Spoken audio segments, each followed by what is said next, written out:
Hi, everybody. My glasses are shining, so I guess maybe we'll have to take them down a little bit. You're going to have to see some shining. Thought I'd have a little story time. Some Parker Palmer, Let Your Life Speak. He's one of my favorite theologians. And I have to be honest, there was a huge impact for me for Quaker. And the Quaker tradition really formed the United States in many ways in a positive direction in its early days. And I think some of this is really important. It's before bed, so it's a bedtime story this evening. I was disappointed in myself for not being tough enough to take the flak, disappointed and ashamed. But as pilgrims must discover, if they are to complete their quest, we are led to truth by our weaknesses as well as our strengths. I needed to leave the community organizing for a reason. I might never have acknowledged had I not been thin skinned and burned out. As an organizer, I was trying to take people to a place where I had never been myself, a place called community. If I wanted to do community related work with integrity, I needed a deeper intercession of community than I had experienced to that point. Our experience is consistently changing us. You know, Parker Palmer's delving into this idea that the collective, the community changes us. And when we're not really aligned with our own collective within, with our life experience, then we're not able to touch in to a deeper witness of consciousness. So this is such a great read. So I highly recommend him. He's been one of the most compelling theologians for me through the last 3.5 years. As many of you know, I'm graduating in a couple weeks. I've been delving into my books, writing my ministry paper. And as I write and as I move forward, hello, Ali. Hello, Rais. As I move forward, hello, Yassine. I'm moving into this new place. So I thought I'd share a little bit of who's touched me as theologians, but also some of the earlier players in my life that have touched.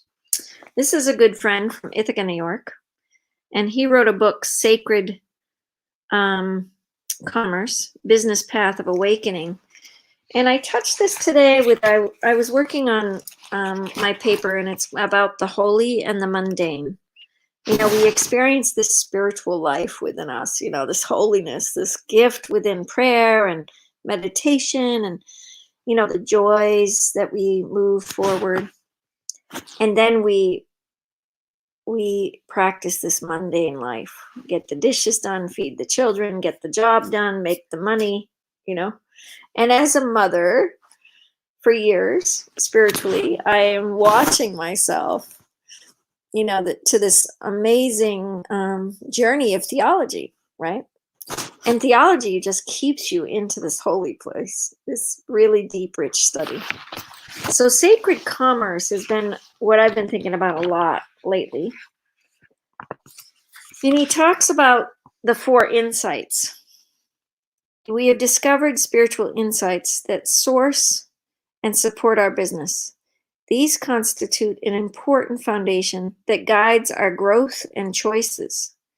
Create a sacred place, be the space for all of it, be in the game, and be an invitation. And it just so aligned. When I read this today, I was like, wow, this is so cool, Matthew. He raised kids with my kids in a Waldorf school. I mean, gosh, 30 years ago, you know. when I think Adam was in fourth grade, and Brianna was in second grade. Yeah, I mean, it was a long time ago that we were dancing, but he had a restaurant here called Gratitude.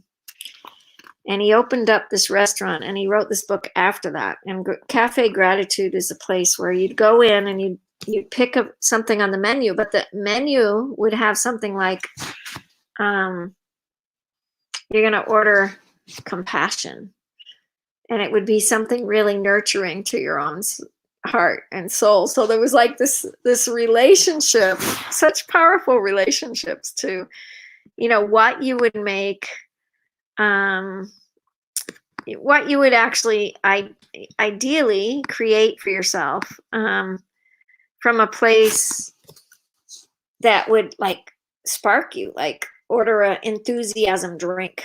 That's what he would do. The place was amazing. The place was amazing. They made I think it's still running. There were many of them. And he tried to do, again, something that a lot of people don't do, is try to build a business that's got a sacred quality to it. And it's not easy, as many of you know.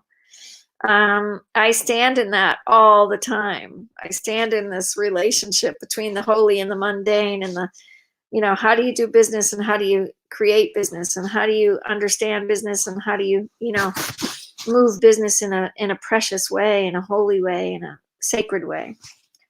So he's touched me a lot in the sacred commerce. So I'm writing about that, about organizational ministry and what you do in the name of, relatedness. How do we relate? How do we bring ourselves forward? And so in this last couple weeks, I'm writing a paper. It's due on Friday. I presented today in class, which was great.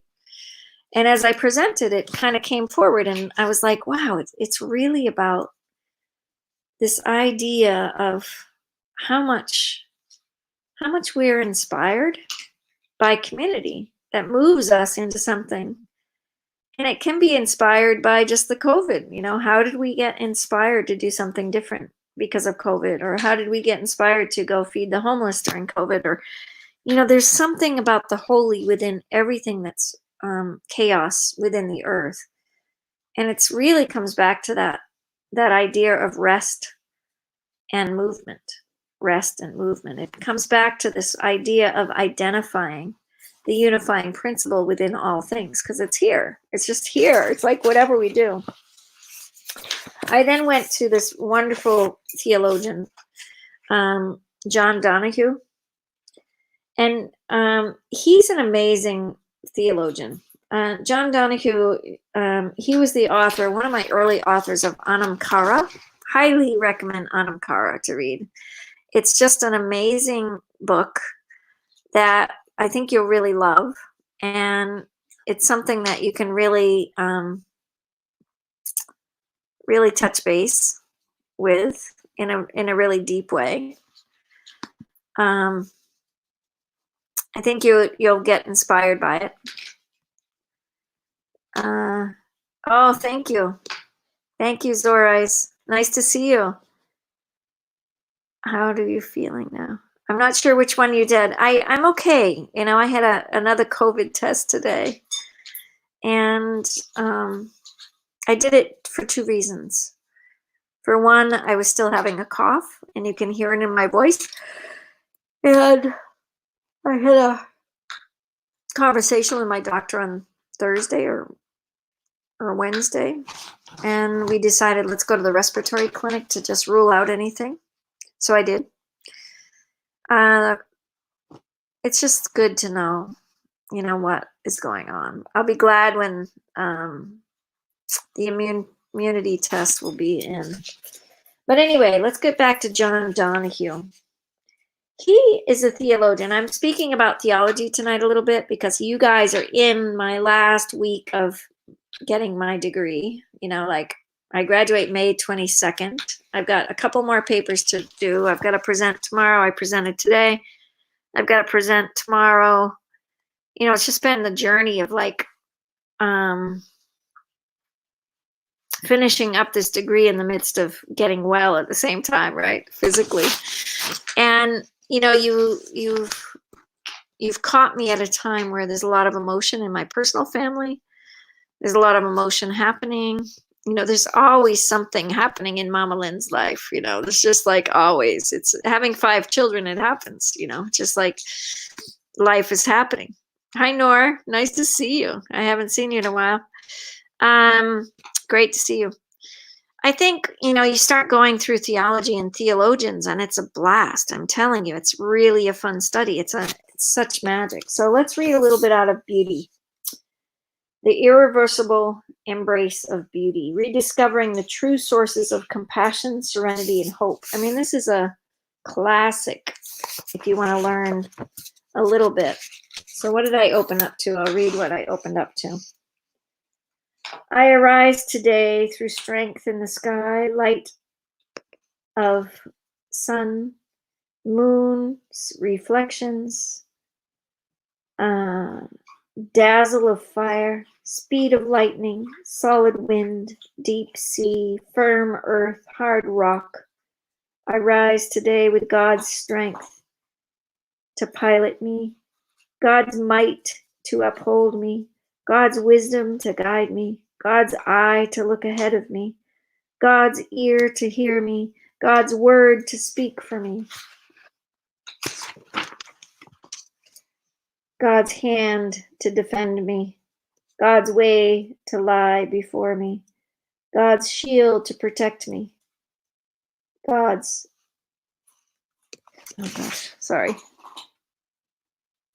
God's host to transfigure me. I mean, amazing, right? That's like so beautiful. It's that formation that we each have in this richness of life, in this richness of the presence that I see so much of us a part of every day. This grace that happens, this mountain of motion from all different types of amazing things that happen to us. And they happen to us through experience. They happen to us through the witness. All right, who else? This is Walter Brueggemann.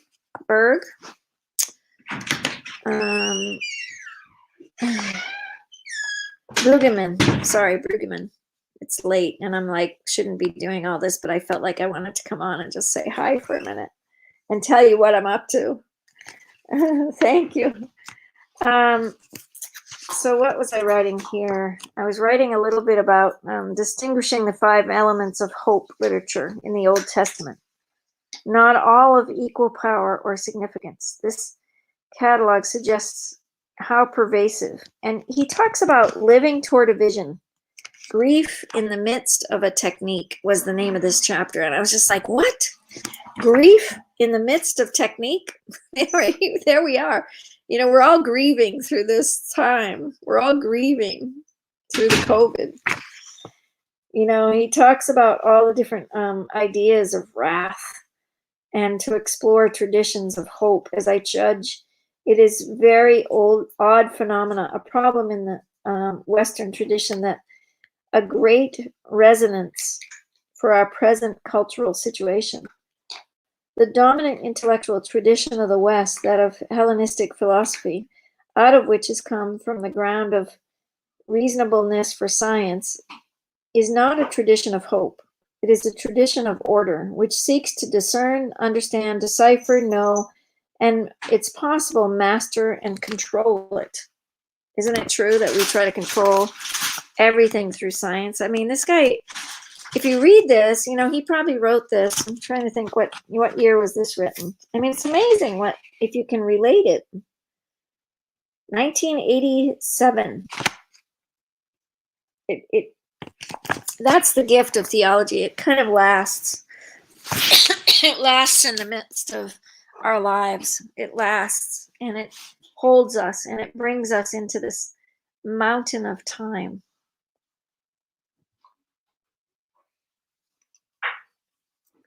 Thank you. I'm good, Nor. I'm really good. Thanks, Zoraz. He said, go on. All right, let's see what else I'm reading. Of course, I'm reading Into Faith, and I'm reading some of the Dalai Lama. And this book I read a couple years ago, For the Benefit of All Beings. I have a couple of amazing professors here. Wendy Farley, her dad was a theologian. She comes out of Emerson, a really amazing college. She's written quite a few books herself, and I really have been blessed to have her here as one of my professors. She brought us into a lot of the work with the Dalai Lama, and I've touched base with the Dalai Lama. I saw him in Ithaca, New York. There were a tremendous amount of work that we did with Tibet when it was getting. Oh, strawberries! Can I have a strawberry? Thank you. Yummy strawberries.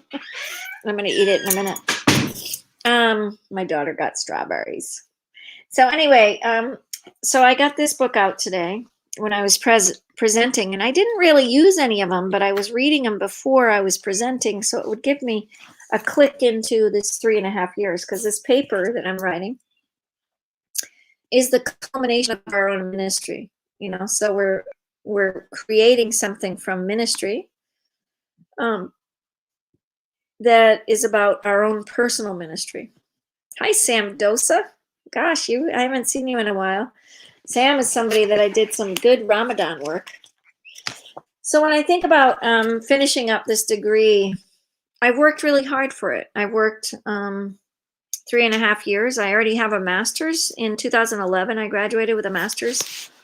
And during my first master's, I was finishing my bachelor's at the same time. I was taking like 18 credits, at one point, to finish my bachelor's and finish my first semester in seminary. So it was like, oh my gosh, what am I doing? So it took quite a while. I think it took longer than that, now that I think about it. Yeah, it was about 1.5 years. I was just doing both degrees, and then kind of like finished that. It was on sustainability in the 21st century. So I did a tremendous amount of work about kind of what the torch is right now, a circle approach.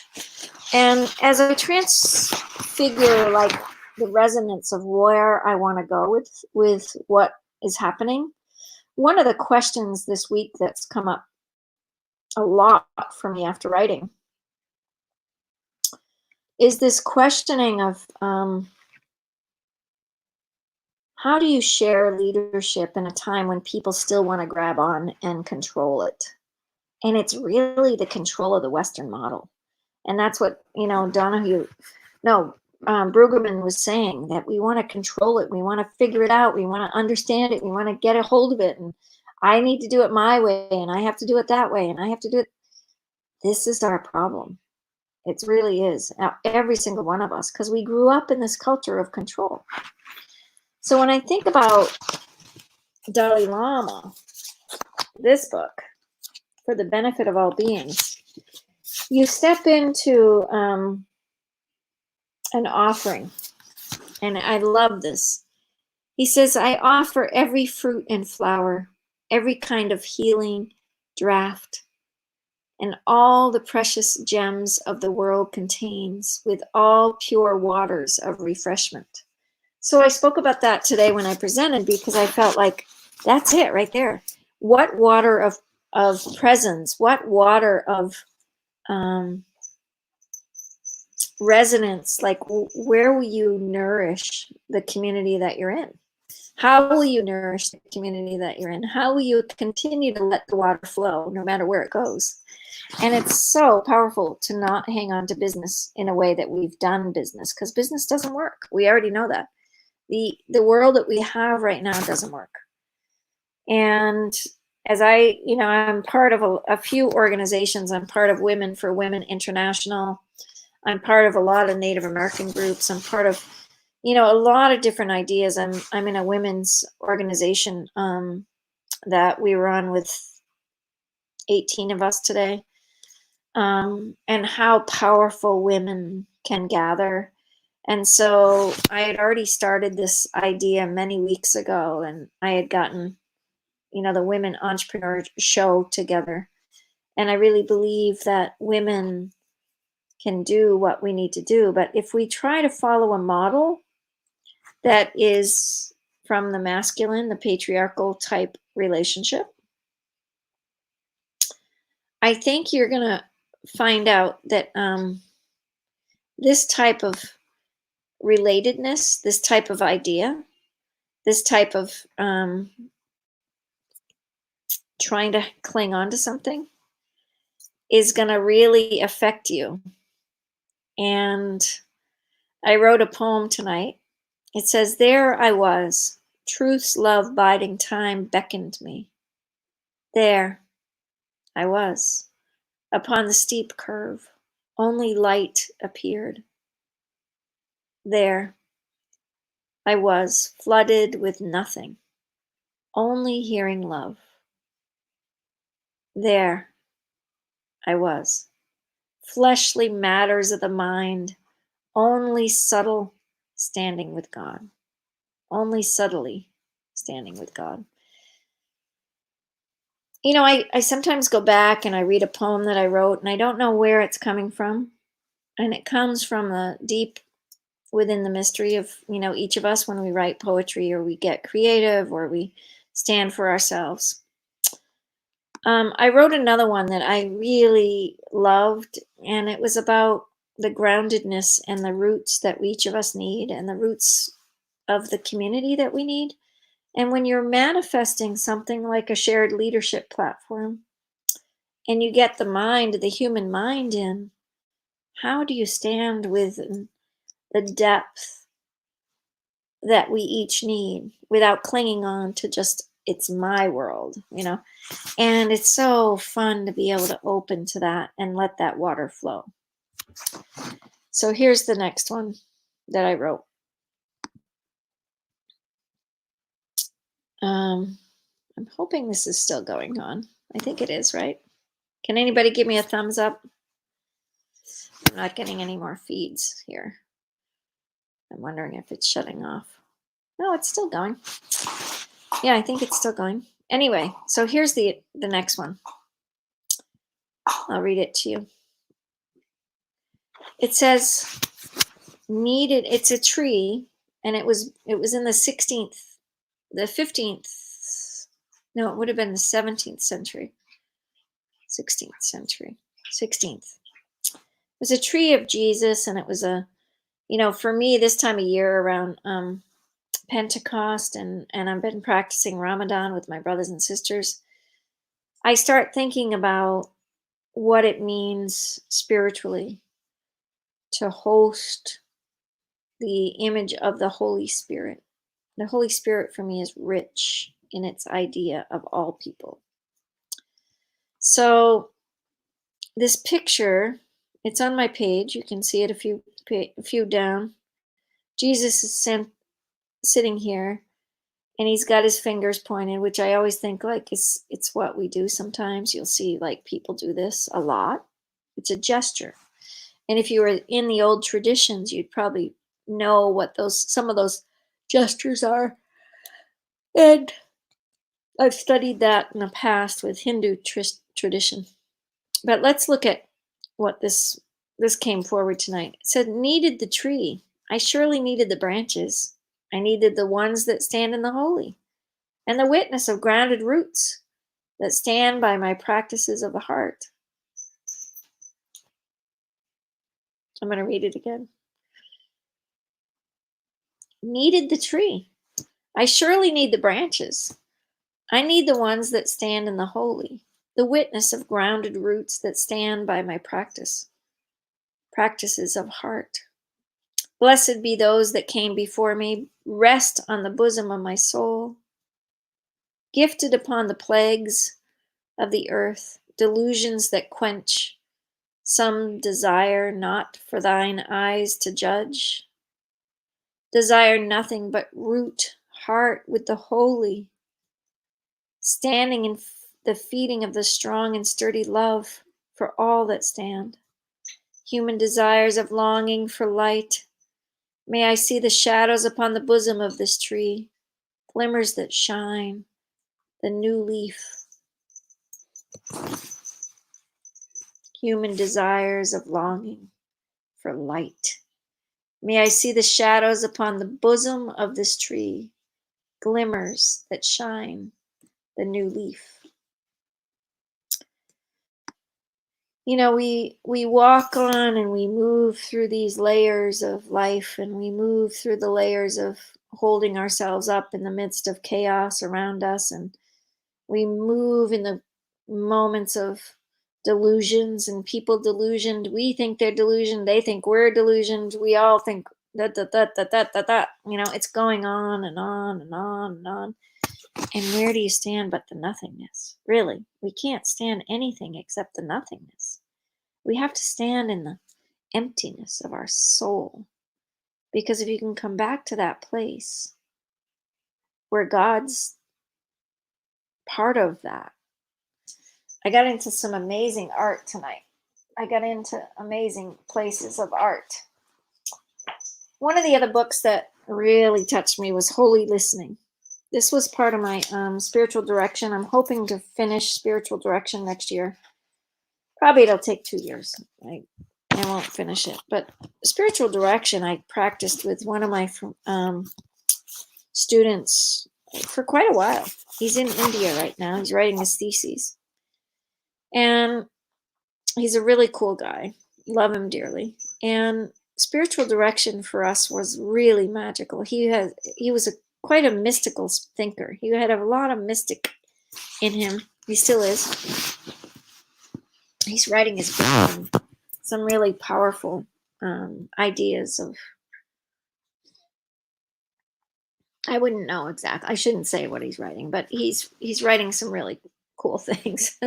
I don't know his actual thesis, but he's in the midst of writing, and he's in India, and he got quarantined, and he got, there was all this Indian uproar of, just a lot of chaos in India. And he was writing stories about that. I'm good, Hamza. I'm still kind of sick. Nice to see you. I've still got sickness happening. I'm still moving through it. I'm still home, not working as a nurse yet, but I'll get there. The throat is the throat. I've got another sore throat.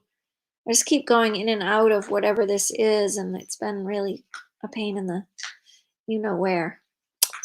So I'm reading out of a few theology books because I'm graduating. And I'm proud of myself, but it's really a lot of work right now. So please pray for me. So it's a lot of work. My couch is filled with books. Like every single thing around me is books and books and books and books. Because I'm writing like 3 different papers, and I'll get bored with one, and then I'll go and write another one, and then I'll work on something else. Like I have a paper due at 9 a.m. tomorrow morning, and I have to get up early. So I should be going to sleep, but I was so wired from the day. And, I just had to get on and just share what I'm up to, because theology is awesome. And I think it's just such a great study. One of my goals is to come to Pakistan and study theology there. And so I'm asking people in Pakistan to give me some references. Yeah, I'll get well. Thank you so much. Oh, you're from Mr. Usman's team. Thank you. Yeah. Thank you so much. Love seeing you. Thank you. Yeah, it's a big deal that I'm graduating, right? It's a big deal. It's kind of it's May 22nd is my graduation. We're not having a physical one. It's going to be a mute, online. You guys could all come. Why don't you come to my graduation? That would be cool. I would love you to come. I'll give you the time. That would be really fun for me. Yeah, thank you, Hamza. Hamza, you were a great, great support for me. And I just appreciate that. And I'm totally want to connect with you. So let's connect for sure. I've got pictures of us. And it's so sweet. It's so sweet. You're such an amazing young man. Thank you. I appreciate you being here. I see the names, and then I can't quite see your picture, but I totally know who you are now. It's so fun that you're sitting here with Mama Lynn. So as I finish my theology paper, I'm sharing what I'm writing out of. So this book, Holy Listening, The Art of Spiritual Direction. Spiritual direction is kind of being a spiritual guide, and that's what I'll have a certificate as part of my degree. My concentration is spirituality, peace, And thank you, Zafran. Chechi, we definitely, yeah, I'm sharing because I graduate in a couple weeks. So thank you. I'm sharing about writing because this is what I'm writing, all these books around me. So I wanted to get on because I wanted to tell you how cool theology was. Theology is awesome, and it's made me really, I just could keep going. My professors, a couple of them want me to do the Doctor of Ministry. Like, what do you think? More.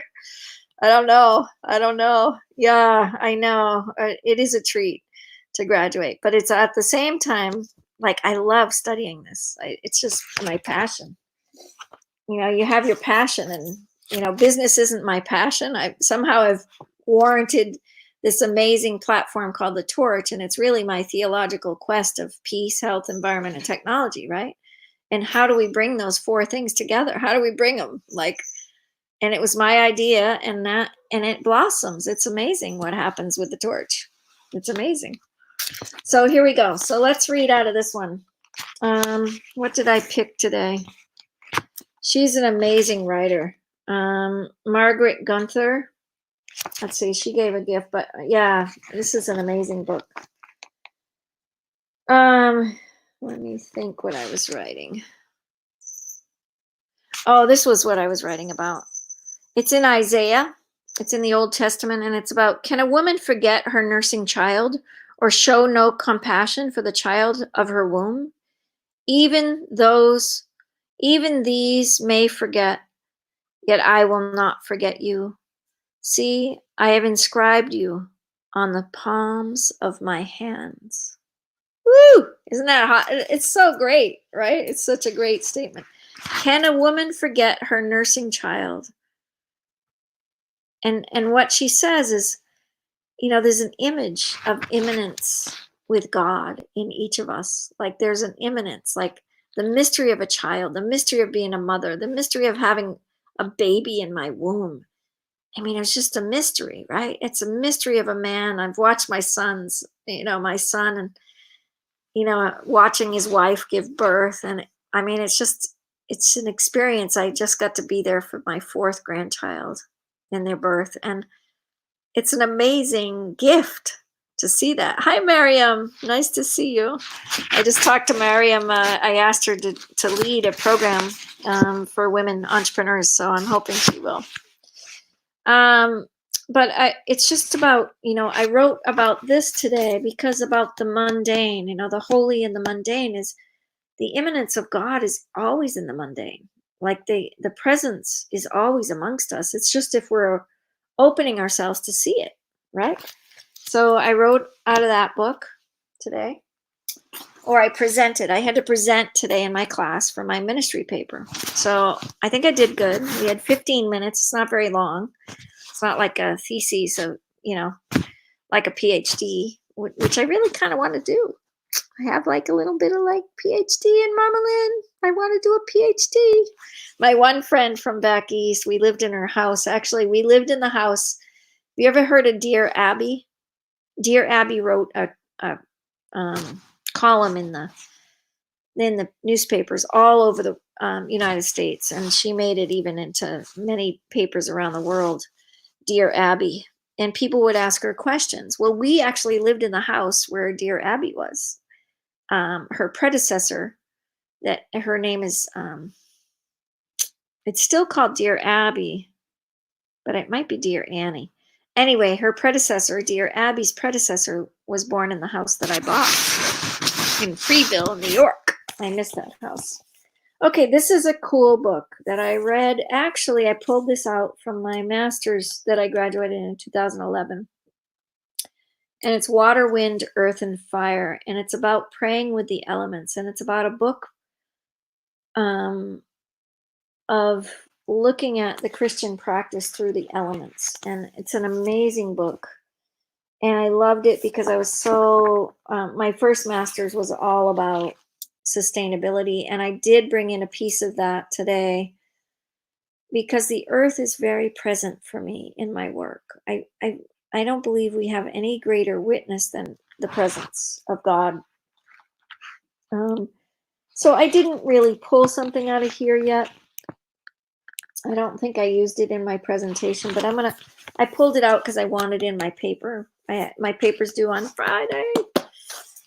Lot to do. All right, who else is here? The Quran is here. Here it is. So I'm definitely going to pull a couple of these because of my interfaith work with all of you and in solidarity with humanity. It was a big part of my paper about interfaith, and I definitely favorite was Yogananda. And Yogananda really touched my soul. He really brought me forward in a way that I love Yogananda. Yogananda wrote a lot in the early years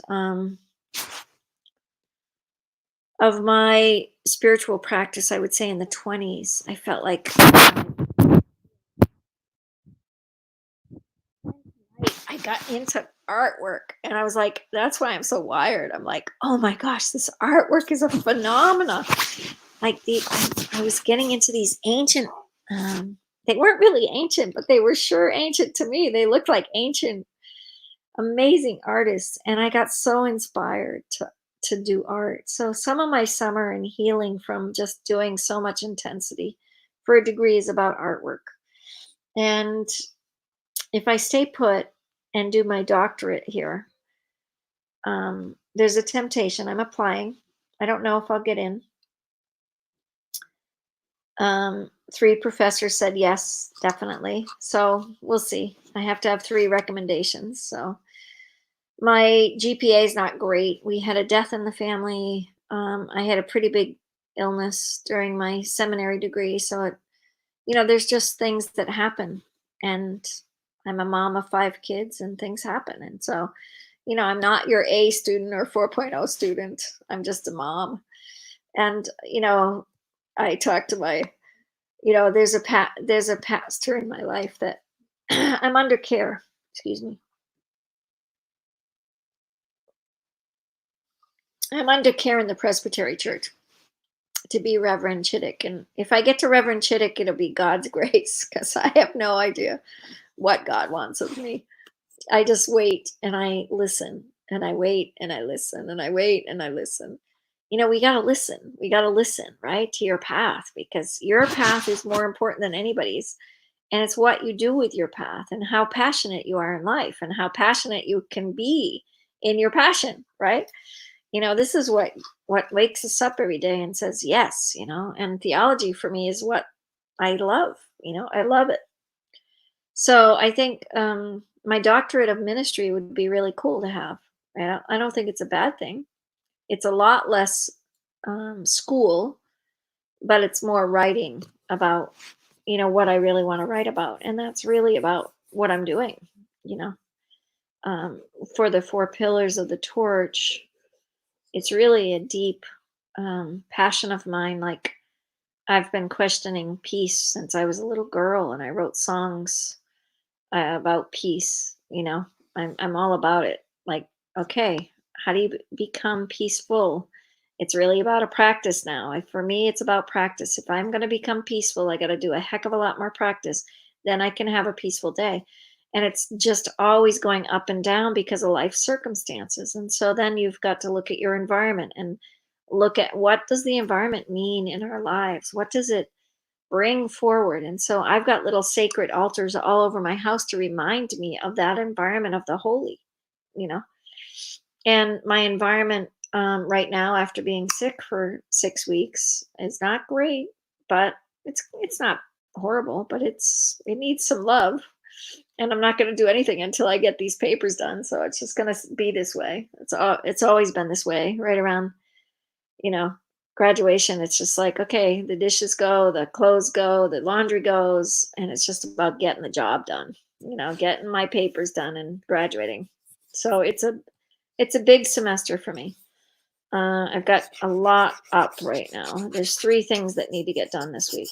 And by Friday, I have 3 papers. And I already did a project today. So I'm moving and grooving and doing it, moving and grooving. And I listen to music in between. And I've been listening to this amazing quarantine music that has been a blast.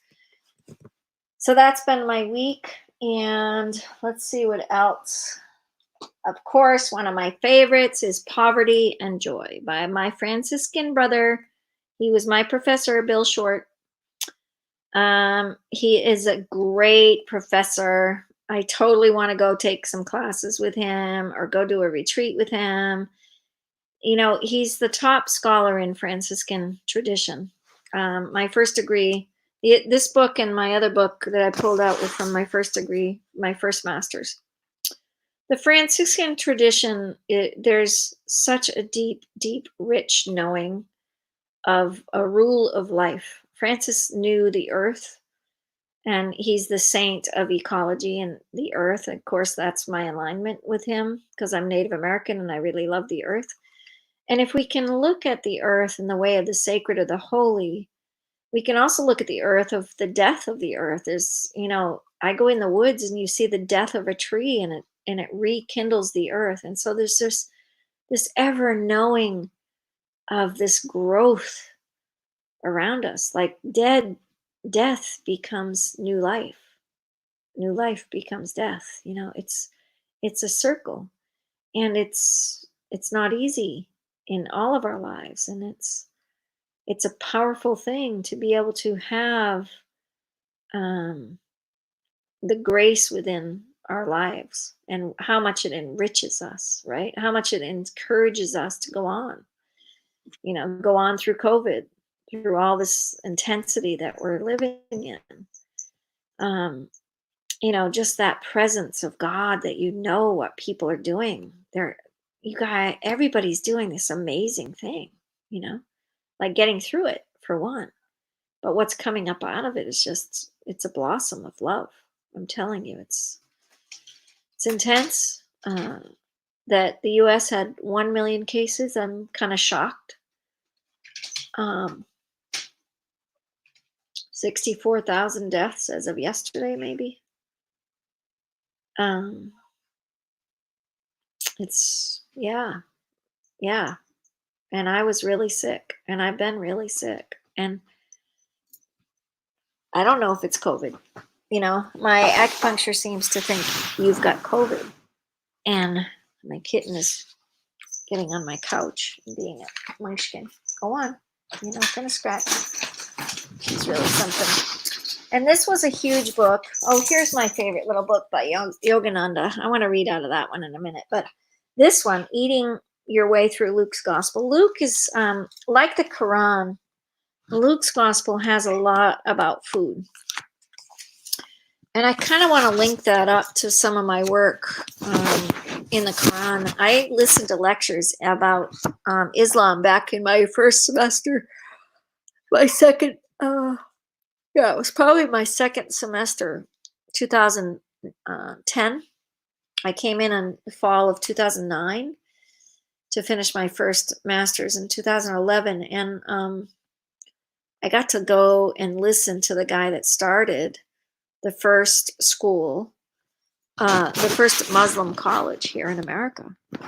And I did not know it was the first Muslim college until Rayhan came and visited me and came over here, stayed at my house, invited me to go down to this dinner. And I didn't know what he was bringing me to. He said, no, you got to come. And I said, okay. So I went with him and his son, and we had already been hanging and having fun. And, you know, we had a great time. And sure enough, there's this moment of like, I step in, and the guy that was in my college 10 years earlier, it was their 10-year anniversary for the Muslim college. So Rayhan and I keep getting into these circles. Like, it's very interesting. It's like this karmic circle that we're in. I have another story. You know, like I show up at this dinner. It's a 10-year anniversary. And here 10 years ago in my seminary, I was listening to that guy write some of this first, you know, scriptures in Christian. You know, we were at the Episcopal Church, like the GTU, the Graduate Theological Union that I'm part of, this consortium of 11 schools. It has a Jewish school, a Christian school, a Buddhist school, a Hindu school. I mean, you name it, we've got it. And it's magical because there's lectures from all traditions. And it's like people from all over the world and people doing theology, like we love it. There's something about this love of theology and amazing scholars. So I actually went to the school just about 2 months ago and I said, I kind of want to come. And they said, why don't you apply? And so I could stay at the Islam school here, the Muslim school, Zaytuna. And I might do it. I said I'd be your first Christian woman entering, and they said, yeah, you would. So it'd be kind of funny if I got into that school with all my contacts. I think I might be able to get some references. What do you think? I don't know, but it would be kind of fun. And a couple of my friends want to come over and study theology over here, which would be so fun. And so we'll see. But I want to go to Pakistan as well and study there, and I want to learn Urdu. So there's a lot that I want to learn and understand and create and have fun with. But if you start looking at, what is theology, and the circle of life comes up for me, the circle of life. And it's totally about like this presence of how we are entertaining our lives. Thank you. Hello, Atta. Yeah, nice to see you. Hello, Kap Atta Ula. Nice to see you. I don't know you well. I know Atik. I haven't seen you in a long time, dear. Good to see you. And there was another story. I was thinking of it today, actually, with Rehan. I was telling my daughter about it. I was telling her about Pakistan, and this is the other book which I actually read out of last night, One Peaceful World by Michio and Aveline Kushi. I would say Michio and Aveline, but Michio's really did this book. And this was the first book I read in my 20s. And I started working for One Peaceful World organization with Alex Jack, the man that wrote this book. And I was doing a tremendous amount of like journeying through those early years. And I got to meet a man that Michio brought probably 10 years after I knew him. Yeah, it was like 10 years. And his name was Gary. And Gary actually started the World Citizenship. And the World Citizenship Passport, Michio and Aveline, they both came to America at 2 different times. They both were inspired by Gary because Gary had been put in jail all over the world. And so his idea of the world citizenship, my cat is just racing around the house being kind of crazy. She's a kitten. She gets wild. But anyway, this man, Gary, he looked like Benjamin Franklin. He had the big beard and the long hair. He had it back in a ponytail, and he's just amazing. And it just really touched this idea of how much passion they had. And he was coming for Thanksgiving, and I was going to get to meet him. I'd heard about him probably for 5 years because they would always say, like, this is the man why we came to America. We came to meet him. And I was like, okay, if they wanted to meet him, I sure as heck want to meet him. And so I'm meeting him, and we had this amazing, it was just a fun dinner, and we got to hear his lectures about the world citizenship. And he was put in jail all over the world he gave up his passport of the United States, and he became a world citizen, and he became a world passport he built. Okay, so world citizenship, world passport. Okay, so I'm in this dinner. This is back, 97. Now, how many years ago was that, guys? No, earlier than that. 95. Yeah. So I'm in this dinner. I go on with my life. I meet Rehan Alawala.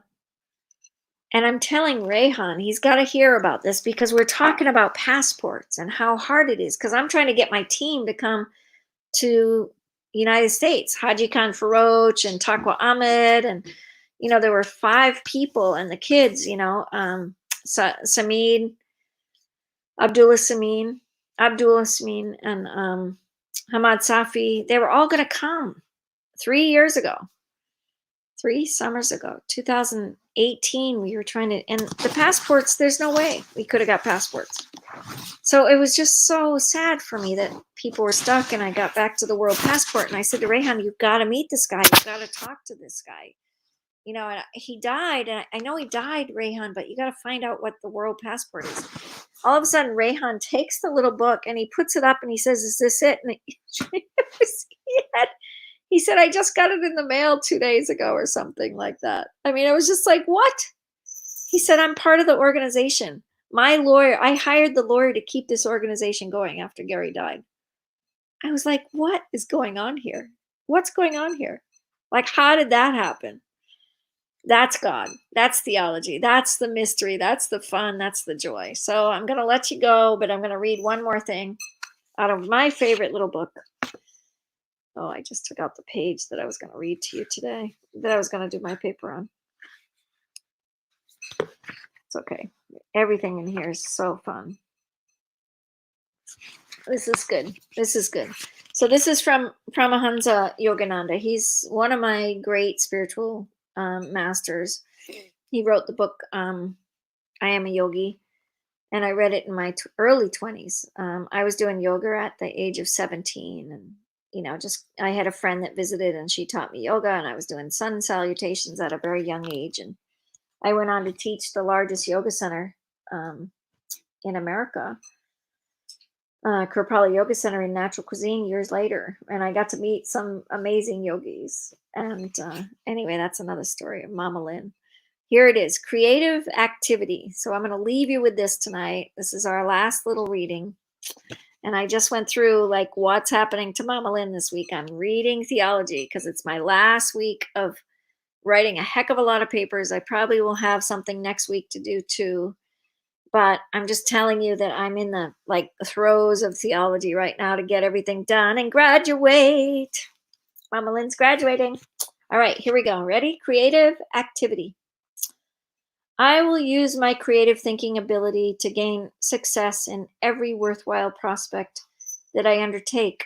God will help me if I also try to help myself. I have buried dead disappointments in the centuries of yesterday. In the cemeteries of yesterday. I'm going to read that again. I have buried dead disappointments in the cemeteries of yesterday. Today I will plow the garden of life with my new creative efforts. Oh, isn't that beautiful? Today I will plow the garden of life with my new creative efforts.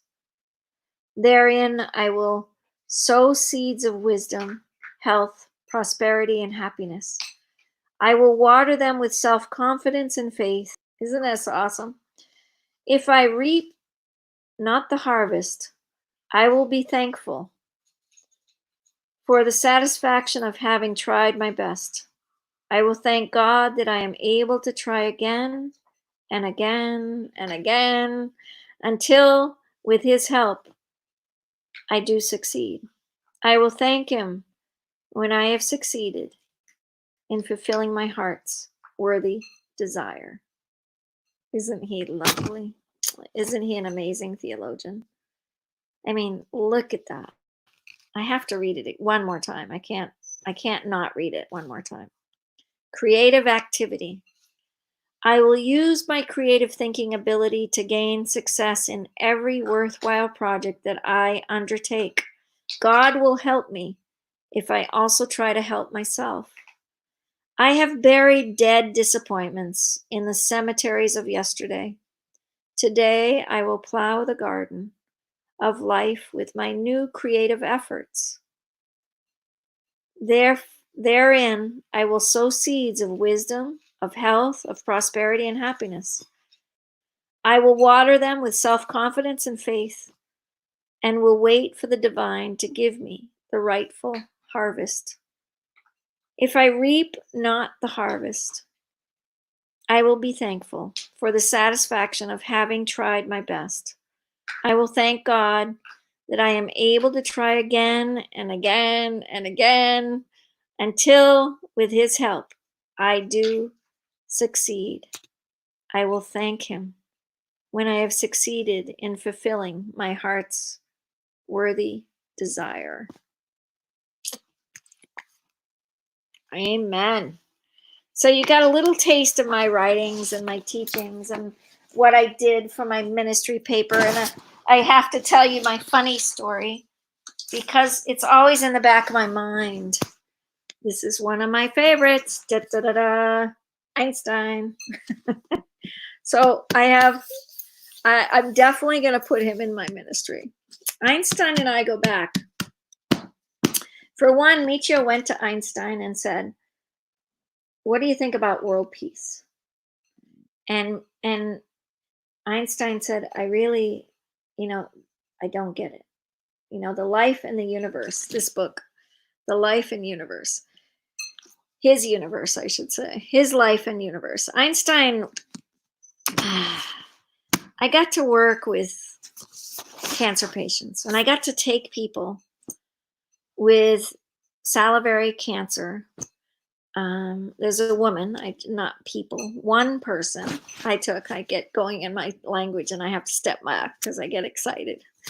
One person I took to Fermi Lab. Fermi is where the bomb got, the nuclear bomb that Einstein created at the Fermi Lab. So I take her in, and this is a deep theological study. I'm hired for 7 weeks because she's got to fly back and forth. So I fly to Chicago with her because I've been taking care of patients. People knew me for my work back, when I did a lot of work for many years. But anyway, this particular work was very precious, and I was so excited. And she was a teacher at Juilliard, the music, and so I was so excited to spend time with her. And she didn't really need to take neutron therapy. That's what it was called. But there's a synchrotron, and I don't know if you know about synchrotrons, but they're a 2-mile radius. They go 2 miles around. It's a circle, and it's deep into the earth, and it's where there's 3 synchrotrons in America. There's one in Berkeley, up in the tower where I live pretty much now. There's a synchrotron. There's one in Ithaca, New York, and there's one at Fermilab. And they're machines that make matter. They're pretty profound. I have a good friend, John, that runs the one at Cornell University, and he's a genius. He's a physics major, a professor, PhD, and he's they say he's like the best one to run this machine, in the world. He's just and he's a character. I wonder where he is. I love this man. I did a lot of music with him, and he's an amazing soul. Anyway, so I get to Fermilab, and here I find out that this is, what she's got to do. She's got to go in a room, and it was probably like a 14 by 14 room. And in the middle of the room is like a little electrical chair. You know how they they kill people with the electric chair? That's what it looked like. I'm not kidding. It looked just like that. And it was so intense. I was like, what are they doing? And they were teaching her what she had to do because she had to be in this room by herself. And here I am. I'm her nurse. I wasn't a nurse yet, but I was her nurse taking care of her. I got hired to go with her every week to Fermilab. And I'd fly in the plane to go to Chicago. We'd stay at a hotel, and every day she had to go in for neutron therapy, which was this machine that was going around. And what we walked in, where we went for this room that she sat in, with these huge silos of machines. I mean, it was so noisy and it was so intense. And I'm like, what are we doing with a cancer patient going in here? I'm teaching them about meditation. I'm teaching them about good food. I'm teaching them about good spirit. I'm teaching them about good things. And here I am in this amazing place called Fermilab, and I didn't know what I was getting into. I had no idea what I was getting into. I'm here at the place with a nuclear bomb. I'd been studying one peaceful world for years. What am I doing here? How did I get here, God? Well, the story goes, this is my story here. The story goes is She gets in the electrical chair. The room actually goes down into the earth. And she had to go down into the earth all by herself. And she gets strapped in. Her arms are strapped, her legs are strapped, everything's strapped. She's strapped into a chair. And the whole room moves down into the earth. And the synchrotron goes around, and the neutron therapy, her salivary cancer was this big, she had already had it operated on. And we did a lot of healing. I learned a lot of different techniques. When she goes down into the earth, as the matter machine comes around, it hits the exact, the radiation hits the exact cancer cells. And so you're going into the exact place where regular radiation goes into the whole body. That's why people lose their hair and everything when you have cancer treatments. But neutron therapy is a whole different thing. But she got really sick from this neutron therapy. And so it was about the 5th day in, and we got back the next week, and she didn't want any more of my food. Here I was to cook for her. I was supposed to be cooking natural foods for her for 6 weeks, and she didn't want anything. And I said to myself, it was probably right around then that I found out this is where the nuclear bomb was made. And I was kind of freaked out about that. I was kind of like, whoa, what are you talking about? I'm in the place where the nuclear bomb was manifested. The Fermi Lab in Chicago was there. And so Einstein and I had to become one, because I have this life where if I'm afraid of something, I have to go towards it. I don't have to go away from it. I have to go towards it. Right now, I've got a really big situation that I have to go towards, and it's not going to be easy, but I'm going to go towards it. But Einstein, this guy right here, one of the great masters,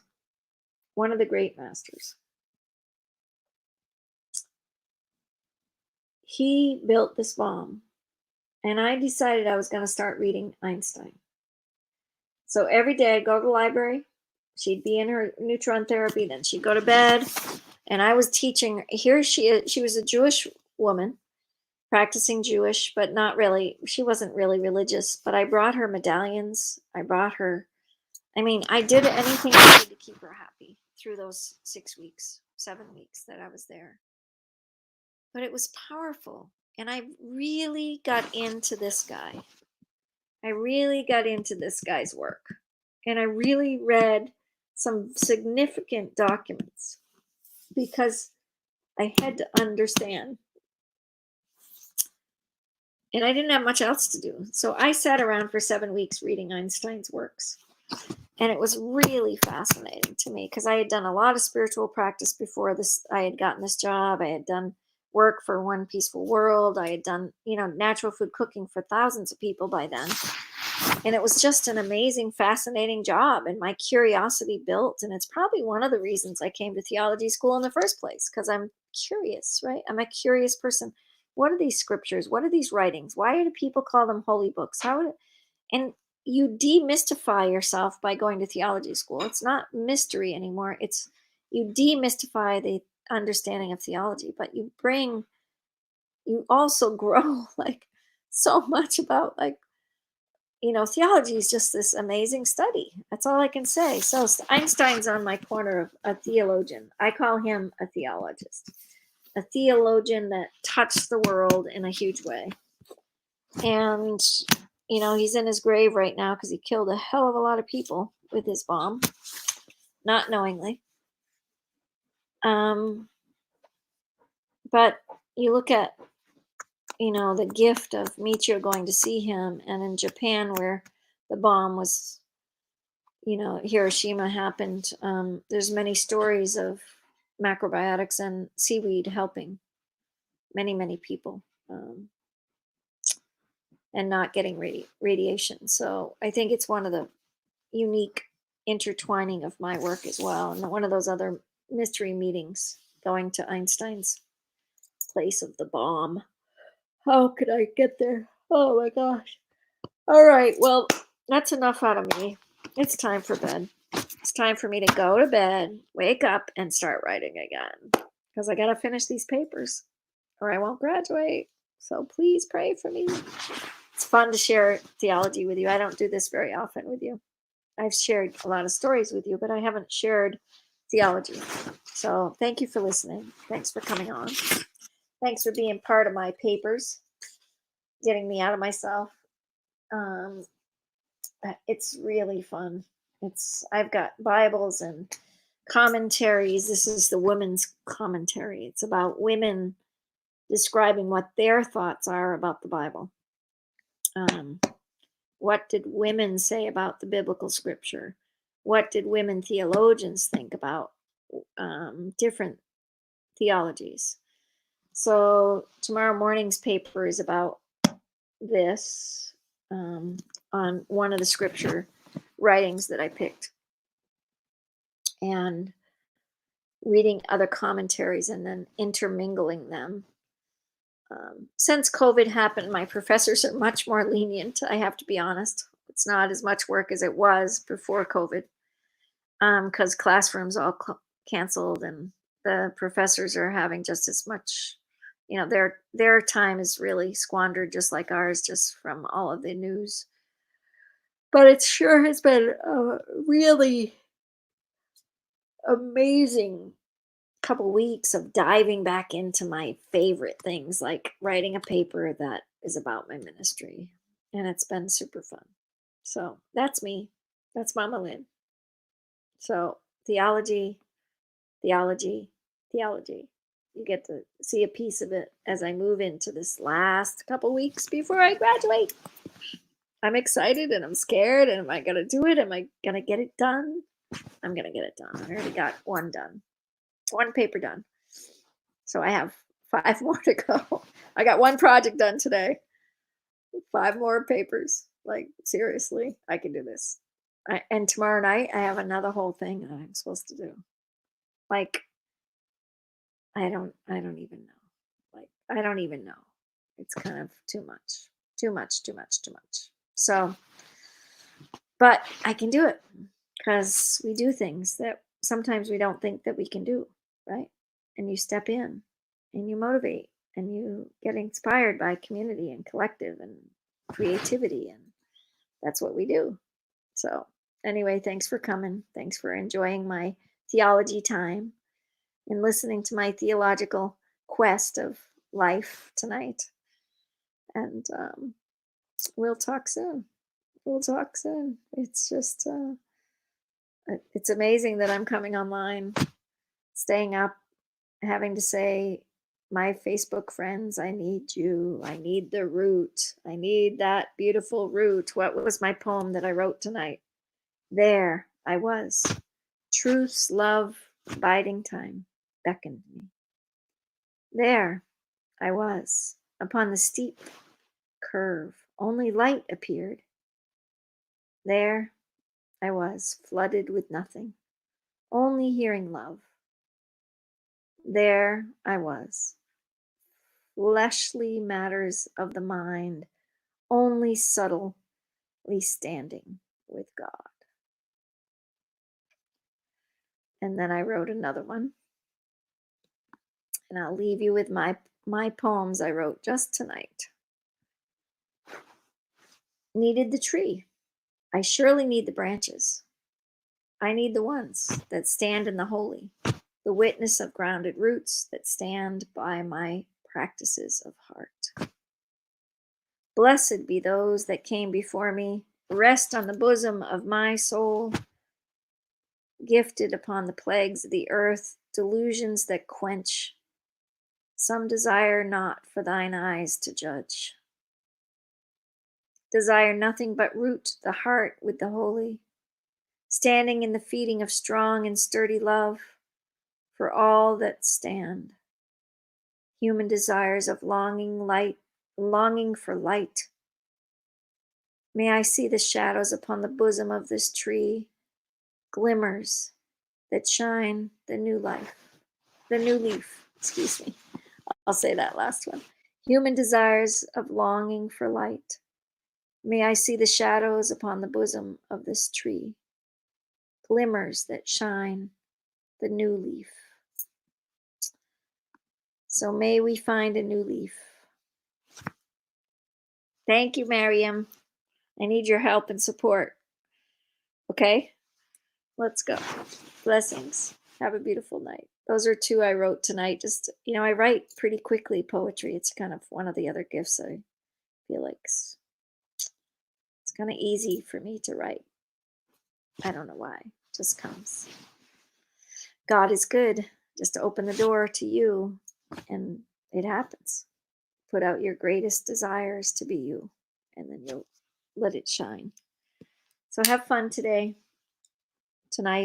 Go to sleep. If you're on the East Coast, you're way past your bedtime. If you're on the West Coast, it's past midnight. Go to sleep. Linny, go to sleep. Peace and best. Have a fun night. Wish me well tomorrow. It's a big day of theology. Mama Lynn, have fun. God bless you all. Take care.